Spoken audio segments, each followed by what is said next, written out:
Hello guys, இன்னைக்கு நம்ம வீடியோவில் என்ன பார்க்க போகிறோன்னா டே 8 21/8/2025க்கான கரண்ட் அஃபேர்ஸ் தான் பார்க்க போகிறோம். வாங்க ஒன்றா நியூஸ்குள்ளே போகலாம்.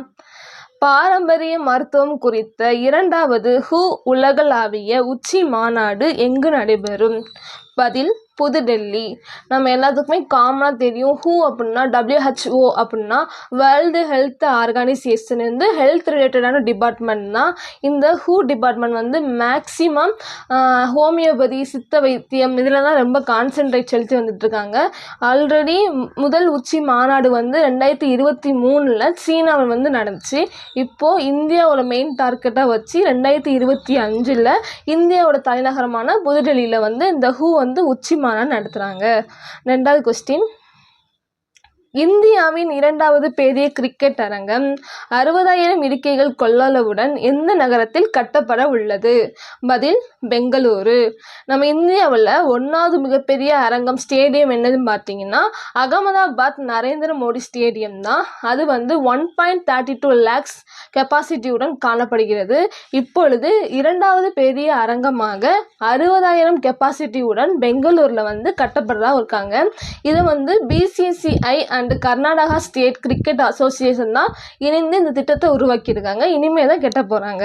3வது நியூஸ், 130வது அரசியல் அமைப்பு திருத்த மசோதாவை அறிமுகப்படுத்தியவர் யார்? அதாவது மசோதானா நம்மளுக்கு என்ன தெரியும், அது வந்து வருஷத்துக்கு ஒரு இப்போ இந்த மாதிரி வெளியிடுவாங்க மசோதான்னு.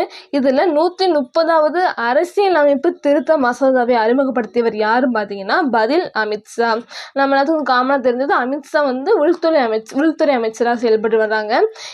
இவங்க வந்து உள்துறை அமைச்சகமும் சட்ட அமைச்சகம் மூலமாக தான் இந்த மசோதா வந்து அறிமுகப்படுத்தப்படும் மேக்சிமம். இப்போது 130வது உள்துறை அமைச்சர் வந்து அமித்ஷா வந்து பாராளுமன்றத்தில் வந்து இந்த மசோதாவை வந்து அறிமுகப்படுத்தினாங்க. இந்த மசோதா எதுக்கு பெனிஃபிட்டாக இருக்குன்னு பார்த்தீங்கன்னா உள்ளாட்சி மற்றும் மாநிலத்துக்கு இந்த மசோதா பெனிஃபிட்டாக இருக்குது. நெக்ஸ்ட் கொஸ்டின், கிரிக்கெட் வீரர் பாப் சிம்சன் சமீபத்தில் காலமானார். அவர் எந்த நாட்டை சேர்ந்தவர்? பதில் ஆஸ்திரேலியா. நம்ம எல்லாத்துக்கும் பாப் சிம்சன் தெரியுமான்னு தெரியல, இப்போ நான் சொல்கிறேன். பாப் சிம்சன் அப்படின்றவங்க முன்னாள் ஆஸ்திரேலிய கேப்டன் ப்ளஸ் சிறந்த ஓப்பனிங் பேட்ஸ்மேன் தான். இவங்களுக்கு வந்து பீப்புளே நிக் நேம் கொடுத்துருக்காங்க. என்னதுன்னு பார்த்தீங்கன்னா கேப்டன் கிரம்பின்னு சொல்லி தான் இவங்க செல்லமாக அழைக்கப்பட்டு இருக்காங்க. இவங்க வந்து இப்போது சமீபத்தில் 2025 ஆகஸ்ட் மாதம் தான் இறந்து போனாங்க. இவங்க எந்த நாடுன்னு பார்த்தீங்கன்னா ஆஸ்திரேலிய நாட்டின் முக்கிய தலைவராக செயல்பட்டு வந்தாங்க. 5வது கொஸ்டின், ரூபெல்லா நோயை ஒழித்த நாடு எது? ரூபெல்லா நோய் இது புதுவிதமான நோயாக இருக்குல்ல, இது வந்து யாருக்கு வரும் பார்த்தீங்கன்னா சின்ன குழந்தைங்களுக்கும் கர்ப்பிணி பெண்களுக்கும் வரும் ஒரு ஆபத்தான வைரஸ் தான் இந்த நோய். இதை வந்து WHO தான் வேர்ல்டு ஹெல்த் ஆர்கனைசேஷன் வந்து 2025 ஆகஸ்ட் மாதம் தான் அறிவித்தாங்க. எந்த நாடு வந்து முற்றிலும் ஒழித்ததுன்னு பார்த்தீங்கன்னா பதில் நேபாளம்.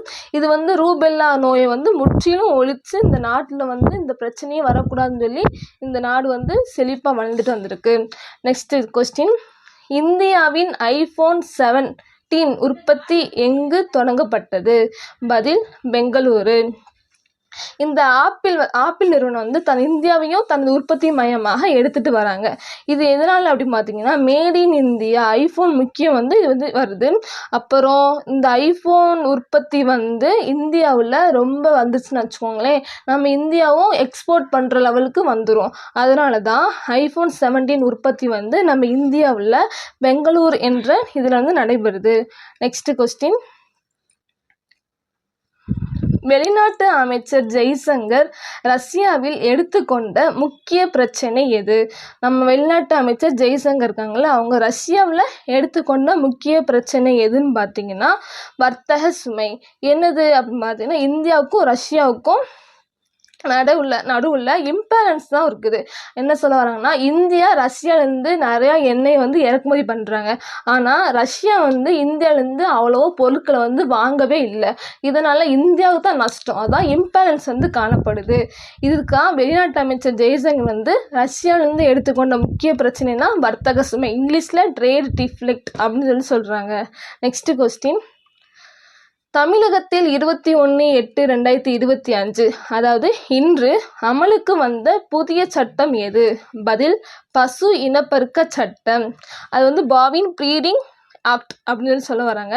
இன்னைக்கு தான் அந்த சட்டம் கொண்டு வந்திருக்காங்க. என்ன இது பசு இனப்பெருக்க சட்டம் பார்த்தீங்கன்னா, பசுமாட்டு இன மேம்பாட்டிற்காகவும் மற்றும் இந்த ஆர்டிஃபிஷியலாக அதாவது செயற்கை முறையில் பசு உற்பத்தி அந்த மாதிரி ப்ராப்ளம் இருக்குல்ல, அதெல்லாம் தடுக்கிறதுக்காக தான் தமிழக அரசு வந்து பசு இனப்பெருக்க சட்டத்தை வந்து இன்று கொண்டு வந்திருக்காங்க. நெக்ஸ்ட் கொஸ்டின் 9வது, 2025 சின்சினாட்டி ஓப்பன் பட்டத்தை பெற்றவர் யார் பார்த்தீங்கன்னா, பதில் கார்லோஸ் அல்கராஸ். இவர் வந்து ஸ்பெயின் நாட்டை சேர்ந்தவங்க தான் கார்லோஸ் அல்கராஸ். இவர் வந்து ஒரு இளம் டென்னிஸ் சூப்பர் ஸ்டாராக விளங்கி வந்துட்டு இருக்காங்க. இவங்க தான் 2025 சின்சினாட்டி ஓப்பன் பட்டத்தை வென்றிருக்காங்க. நெக்ஸ்ட் கொஸ்டின் 10வது, ஆர்பிஐயின் மானி பாலிசி கமிட்டி அதாவது MPC ஆகஸ்ட் 2025 வட்டி வீதத்தை எவ்வளவு நிலைநிறுத்தியது? நம்மளுக்கும் தெரியும் வட்டி வீதம் இப்படி இருக்கும் அப்படின்னு சொல்லி. அது வந்து 2025 எவ்வளோ நிறுத்தியுள்ளதுன்னு பார்த்தீங்கன்னா, பதில் 5.15% தான் நிறுத்திருக்காங்க. இந்த RBI வந்து எதனால் இதையோட போதும் நிலைநிறுத்திருக்காங்க பார்த்தீங்கன்னா, நம் நாட்டில் இன்ஃப்ளேஷன் வந்து ரொம்ப குறைவாக இருப்பதாக வட்டி வீதத்தை உயர்த்தவே இல்லை, 5.50% இருக்கட்டும் அப்படின்னு சொல்லி விட்டுருக்காங்க. Next question, ED world leadership forum 2025 பங்கேற்கும் இந்திய தலைவர் யார் பார்த்தீங்கன்னா, இப்போ பதில் வந்து சசி தரூர். இப்போ ED வேர்ல்டு லீடர்ஷிப்னா ஆல்ரெடி சொல்லியிருக்கோம். எக்கனாமிக் டைம்ஸ் வந்து அரசியல் பற்றியும் பேசுவாங்க.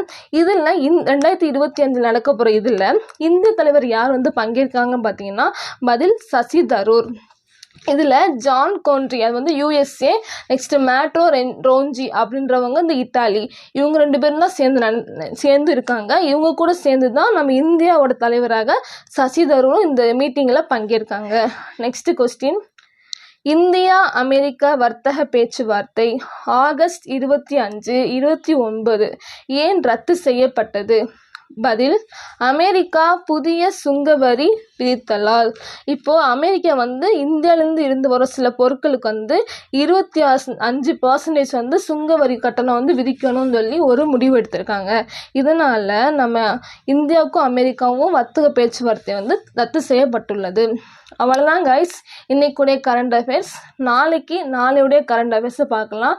இந்த நியூஸ் உங்களுக்கு பிடிச்சிருந்துச்சி, உங்களுக்கு யூஸ்ஃபுல்லாக இருக்கும் அப்படின்னா நீங்கள் நம்மளோட சேனலை லைக் அண்ட் சப்ஸ்கிரைப் பண்ணுங்கள். உங்களால் முடிஞ்சிச்சு 4 பேத்துக்கு யூஸ் பண்ணணும் அப்படின்னா நீங்கள் ஷேர் பண்ணுங்கள். Thank you guys.